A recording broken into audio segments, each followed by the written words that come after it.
Mallory's Infants is a two-form entry school in northwest London. With 61% of pupils learning English as an additional language and 32% designated as special needs, they've achieved impressive results in literacy.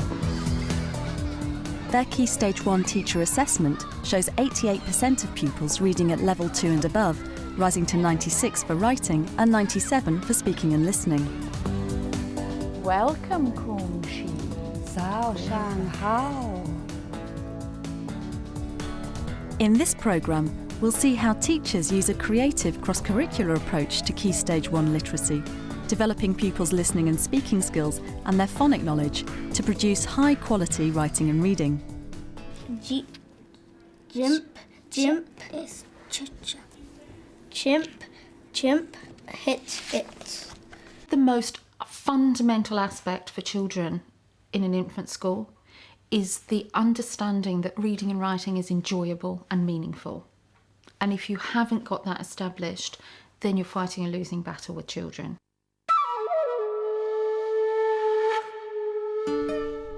Year 2's China topic offers rich opportunities for cross-curricular work. Trainee teacher Jo Trevelyan role-plays Kung Shi, a character in the Chinese willow pattern story, allowing the children to ask questions to enrich their narrative writing. Kung Shi, we've been reading your story. What was it like being locked away in the pagoda? I had lovely clothes to wear and delicious food to eat, but I was so lonely. Does anybody want to ask Kung Shi any questions about her father? What did he look like? He was a very tall, thin man, and he liked to have beautiful clothes covered in gold. Hot seating works particularly well in literacy because you have a story. They had had the willow pattern story read to them the day before we did the hot seating, so they've got the story in their mind, and it can bring a story alive. How can you be immortal when if you die then you come back to life again? I'm not immortal anymore, I'm an immortal. I live forever. The gods have given me special powers, and that allows me one visit to Earth as a human every 100 years. So we need to start by writing the name of the character here and drawing a picture of what we think that character looked like.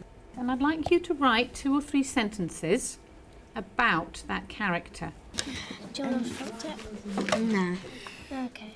Many children need a visual stimulus in order to do a piece of work. The physical process, which is the kinesthetic process of actually drawing, and then also having the visual image at the end of it, is 2 further ways of reinforcing what they've got in their mind that they can bring out and put into writing on a piece of paper. Kung Shi, how old is the weeping tree now?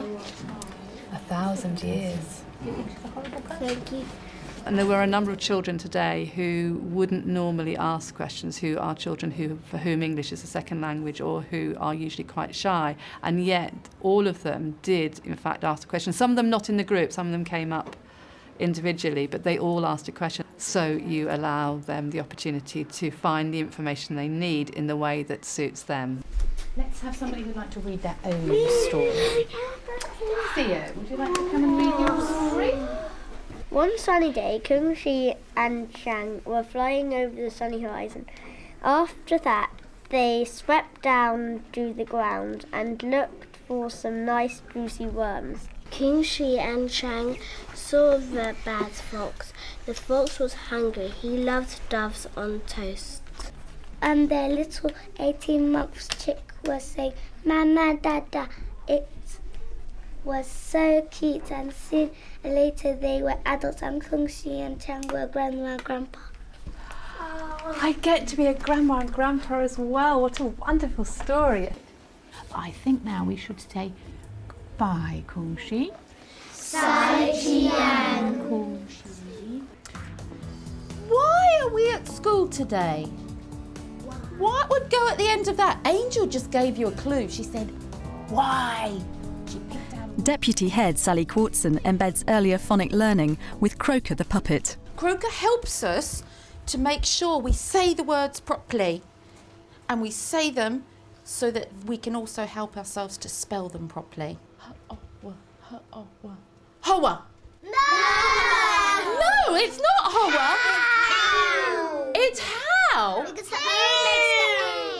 hang on 1 second. Let's just listen to Angel, because that's really interesting. These guys say it's who, and you say it's how.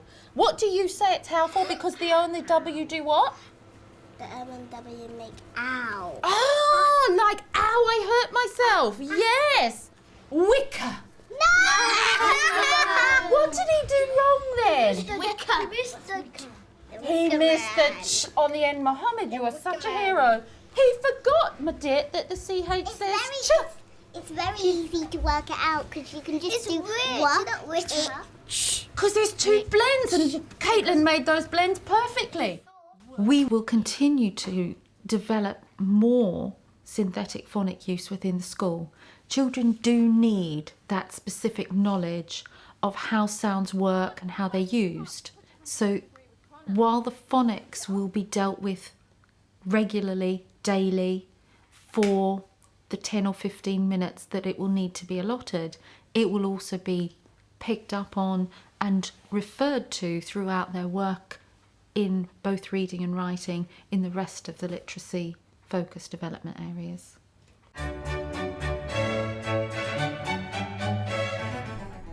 Year One's trip to the Tower of London provides inspiration for the children's recount writing. Today we're going to do something called getting ready to write. We've got these sentence starters here, we're going to use those today. And finally we're going to draw our trip in order. Talk to your partner about those pictures and about our trip yesterday, really quickly. Getting ready to write is really important, particularly for this age group. It's one thing that we actually do across the school, just because the more experience they've had in talking about their writing, thinking about their writing, makes them better writers. We saw loads of things from a long time ago, like knights' armour, and there was loads of corridors and loads of stairs we had to go up. I saw the axe fly down. Look, I saw how they chopped their heads. Look, I saw you in one of the towers. Now what we're going to concentrate on the rest of today is organising those ideas. This is my recount. Some of those sentences are actually a little bit boring, aren't they? There's lots of towers in the Tower of London, isn't there? Yeah. Well, how can I make that a bit more interesting? We went to the White Tower. We went to the White Tower. Who can tell me another tower we went to? August. Bloody Tower. We went to the Bloody Tower. Oh. Next we went to the Bloody Tower. So you have to use your reading skills. Oh, I got a blend there. C and R together. It's going to make a That's what I saw it. Crown. Okay. Oh, another blend. B and L together. What would that make? Wow. Bloody Tower. Bloody Tower. Well done. Ledor, what's your sentence going to be about? We went to the White Tower. It's nice to have different sentence starters. Can you think of a different sentence starter to use? Which one? Then. What word? Then. Fantastic. Click on it. Then we saw. Right, let's click onto our page. Then we saw. Bit busy for the moment. Can you go? What do we need for the end of the sentence? Full stop. Full stop. Then we saw White Tower. Does that make sense? We're missing a word. Okay, now let's read the sentence. Then we saw the White Tower. Does that make sense now? Yeah, full Fantastic. In the lesson we spent a lot of time on the carpet doing lots of talk first and then getting them to go off by themselves to plan their story. So they've talked about it, they're drawing about it, and then moving on to doing the narrative, because once they've sort of got those ideas and skills in place, it actually makes it much easier for them to write a fictional piece of writing about a castle.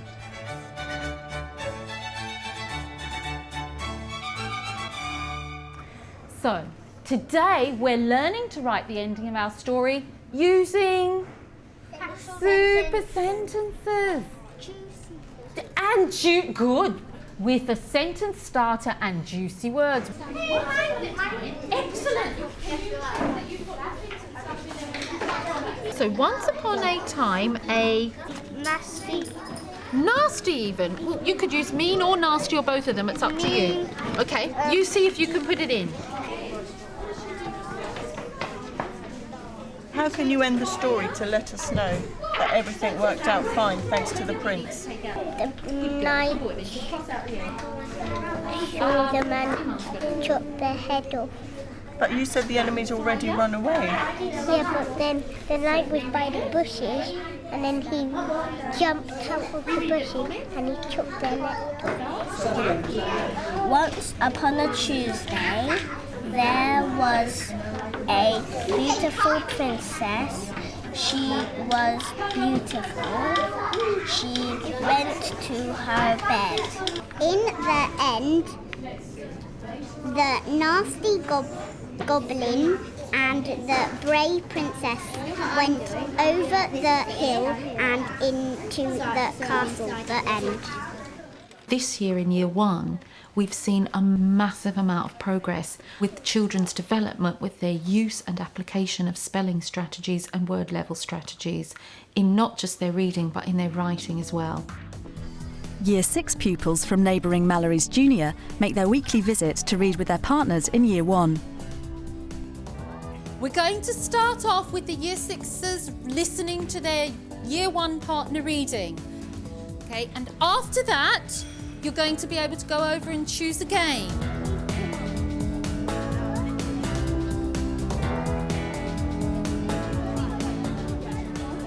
Katie and Dad went to the wild. So you break it up. Wild and what's this one? Wildlife Park. My home is giant, big, a good reading level, right? Very good. 19, 20, 21, 22, 36, 37, 38. 38! You did it well there. Good teamwork, everyone. Okay. Oh, that's a hard one. It's red. No. You eat it. It's like round. It's long. They're really tasty. Yeah, I'll say that. They're made of hot dog. Almost. Everything inside. Sausage. Yeah. Okay, who's next? For young children and looking at the idea of a whole child, if we can use even more of what turns every single child on, and that's what I'm talking about, that creative approach, if we can give them even more ownership and more control over how and what and where they take their learning in literacy, I think that the results that they produce will be even better. The gods turned Kung Shi and Shang into flying squirrels, and they flew up to a branch. The eagle looked around to find the doves and crash, bumped straight into a big branch. Kung Shi and Shang made a lovely home in the old oak tree and had 4 cute little babies. And they all lived happily ever after.